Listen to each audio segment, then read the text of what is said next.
Hi and welcome to Knit with Hannah. I'm Hannah. I'm here with Knitting Natter to help you knit with ease, confidence and joy. And we are knitting with ease, confidence and joy in the middle of Christmas week. Why not? Hey, I still have my coffee here. It's not mulled wine. No, it's not eggnog. It's actually a decaf coffee. I have two favourite hot drinks at the moment. And this is something that moves with the seasons, just like my knitting does. This is an interesting one because this week in this video, we are going to focus on how knitting moves with the seasons.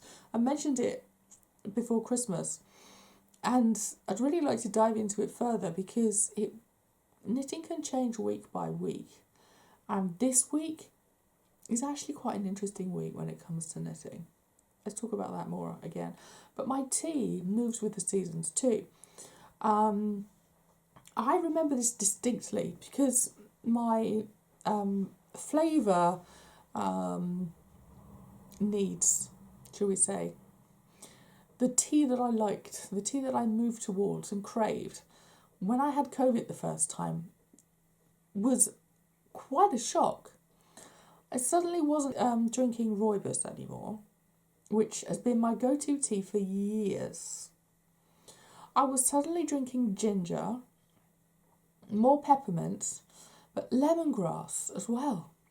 And I found this beautiful tea that has now been discontinued. I'm going to cry. Fennel and licorice. Oh, combination was wonderful. But it's not available and I've had the last tea bag. But they were just, I want them. I desperately want them.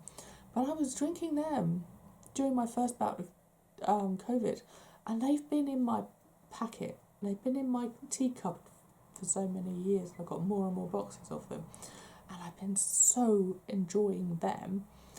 But it happened this summer actually. I had COVID for a third time in May, so it could well have been part of that.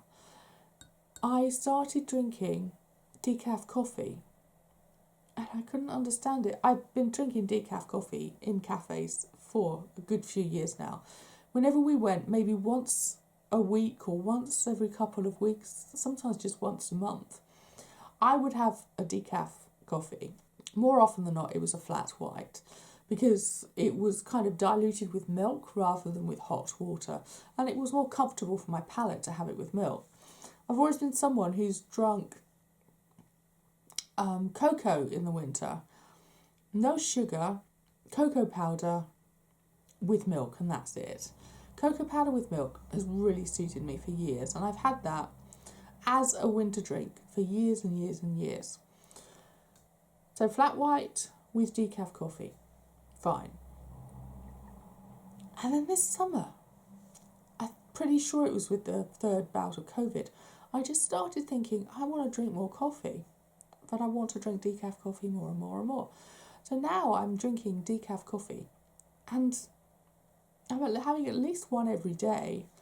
But with the way that it's decaffeinated, it's certainly not addictive. I can go 2 or 3 days without it and I don't have any problems. But I'm also drinking decaffeinated tea. And there's no chemicals in this process. It's a big part of the brand. Joe's Tea in the UK, if you're interested. I've never liked decaffeinated tea. All of a sudden, this was sent to me as a sample. A friend sent me a biscuit and this single tea bag. I thought, oh, I suppose I'll try it. But wow, did I love it. So I'm now drinking Joe's Tea English breakfast decaffeinated. Absolutely love it. So for some bizarre reason, I'm very occasionally having a herbal tea again, but most of the time I'm drinking decaffeinated coffee. It's after lunch, so I have one after lunch. I will either have a decaffeinated coffee or a decaffeinated tea, depending on how hot I want it, because the coffee is cooler than the tea. And I really don't fancy a hot drink at the moment. So, yeah, that's my tea story. but it changes through the year. This will probably because it's milky and it's cosy and it's got a really smooth texture to it. So it feels more comforting through the winter. And I have a feeling that decaffeinated coffee through the summer felt more cosy and comforting because of the COVID and just the slight sensitivity in the throat. So that could be a part of it. It's not as hot and it's milky, so it's smoother. Very nice. But I make it like an Americano. I just put like a nice clump of milk in the bottom of the cup before I make it. So that's my tea journey. Tell me below what teas and hot drinks are you drinking at the moment. It is obviously winter here in the UK because it's between Christmas and the New Year. Now my big ramble about hot drinks. Should we talk about knitting? Let's talk about seasonal knitting. Now, I mentioned in the video before on Christmas Eve that I had started to recognise how very, very much I was knitting with the seasons in a bigger way than I actually first realised. I said, oh yeah, I knit with the seasons because it's summer I knit with cotton and it's winter I knit with wool. And in spring I kind of do a bit more creative stuff and declutter and such like. But I've realised it changes actually like my wardrobe does. I did a very thorough look at my wardrobe and my clothes in the first part of the summer, late spring. So it was kind of May, June, July. And I started it at the beginning of May. I was going through it all and I was deciding what I was going to add to my wardrobe for that month. And I realised I was doing that month by month, not just by season, and week by week. Because I would look at the weather forecast and I would say, what will be suitable this week? And I would get stuff out and I would hang it on the wardrobe and that would be my wardrobe for the week. Because I'm so sensitive to temperature that I need to know that I'm going to be wearing clothes that will suit me for that day, for that time. And I do it all the way through the year. I hadn't really recognised how much I was doing that every single day, every single week of the year. And through the seasons, I obviously have different things that I wear, but it can be quite obvious if I actually look at it.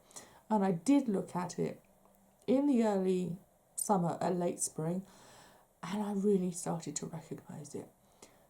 That helped me realise that I do it with my knitting as well. And as I was looking back this year, I recognised how much I'd done it all the way through the journey of Knit with Hannah, actually. I'd created the yarn, spring yarn declutter back in 2018, and I created the winter retreat as well a couple of years ago. But there was so much more to it. It was the way that I created videos and the things that I knitted at different times of year that really spoke to the time of year. And it was the intention behind the week of knitting, it was the intention behind the month and the season of knitting. And I knew I wanted to create that deep dive for you. So let's look at this week, the week between New Year and Christmas and New Year. What is it that serves you in your knitting this week? What is it that can really give you a benefit and a memory of your knitting this week? I'd really love to know. What is it? Let's come up with some ideas. So first of all, can you knit something small that will create that memory that you can move through the rest of your year with you, and indeed in years to come? And you will say, I knitted that at Christmas. I remember knitting that at Christmas. One idea is if you or anyone else in your family had any books for Christmas, how about knitting them a bookmark? Pull out something from your yarn stash just for a bit of fun, a bit of playfulness this week.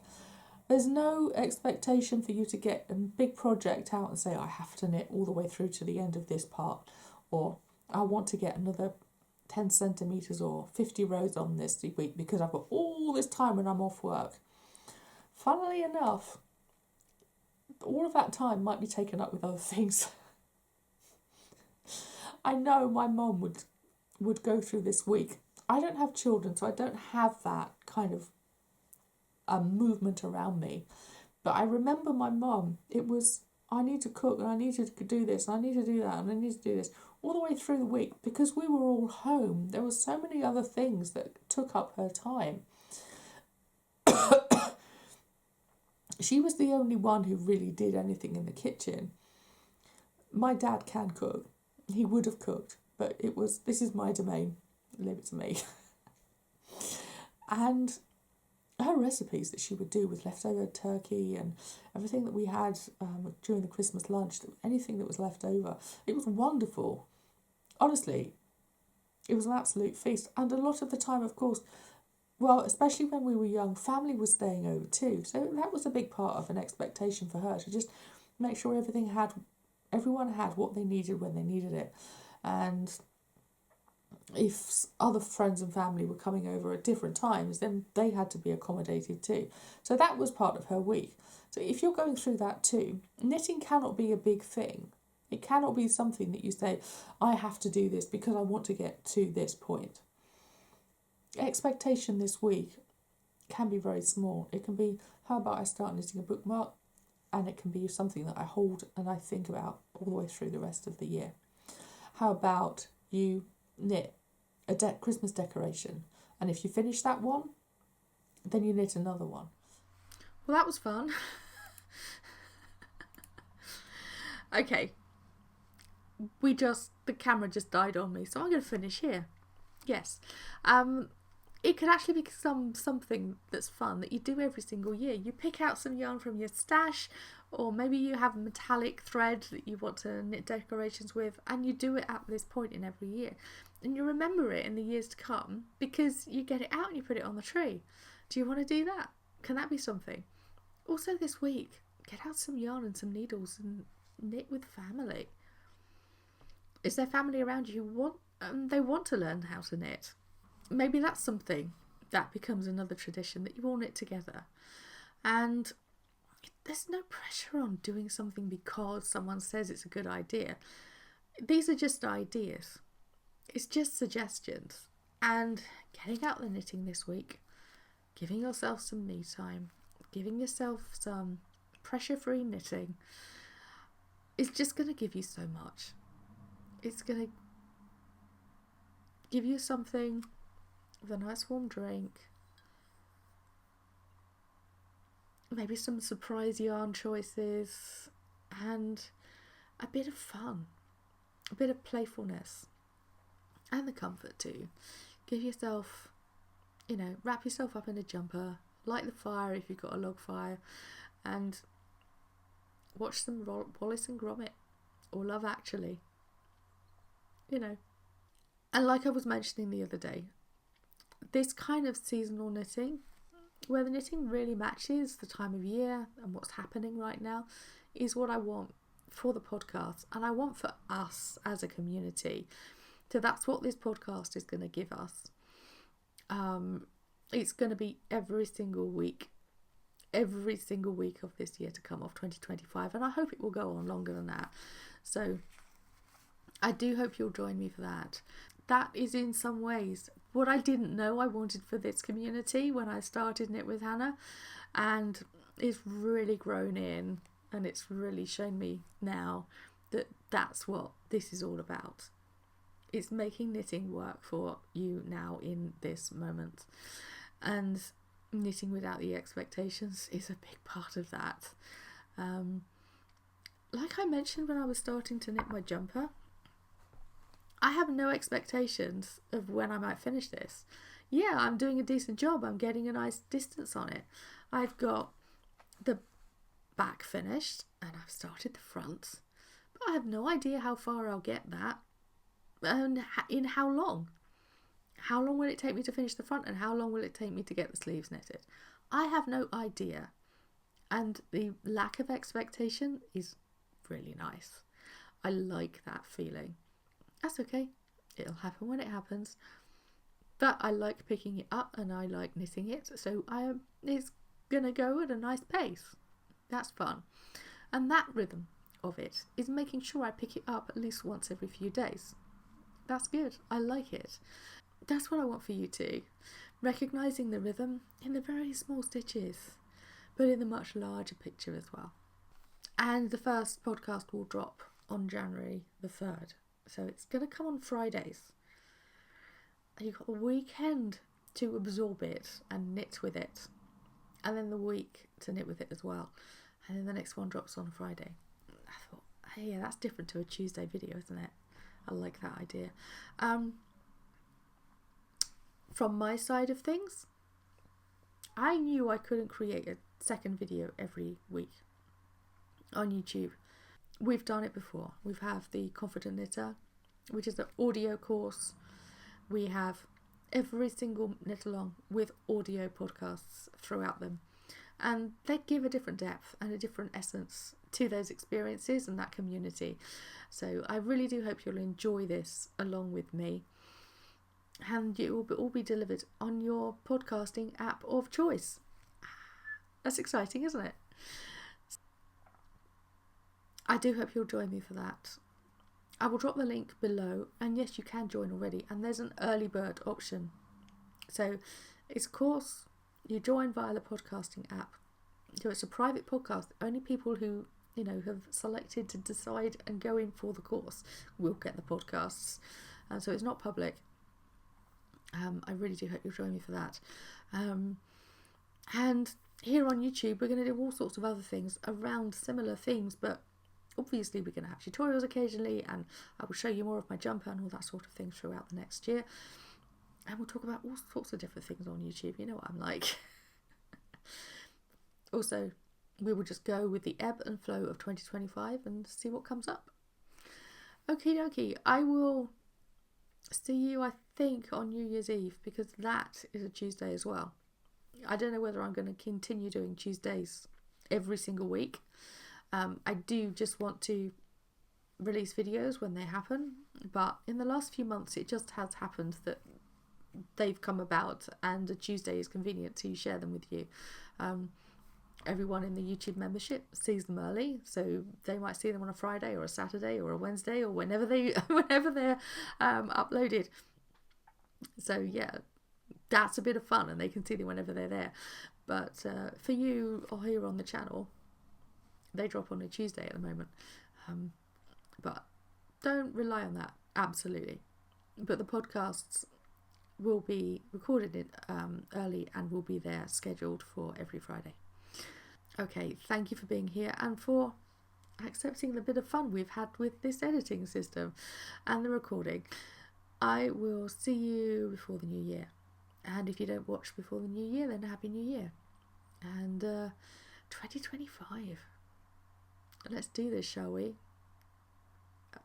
A quarter of the way into the 21st century. Oh my goodness, I do feel old. I tell you what, 25 years ago, in the August was the eclipse of the sun in Europe. And I went with my then boyfriend to Brittany to actually sit in the path of it. We went to Monet's garden at Giverny and had a real joyful time for about a week in France, and then we found a spot. We were sat on a footpath with some other tourists, just to sit in the path of the eclipse, and we had our piece of paper with a hole in it and all that sort of thing. But yeah, that's what I remember from 1999. Here we are in 2024. Oh, the joys of aging. and we leap into 2025. Right, thank you so much for joining me today. I will see you again soon, and boy have I rambled. Thank you for your patience. Happy knitting and happy Christmas again, because it is that time.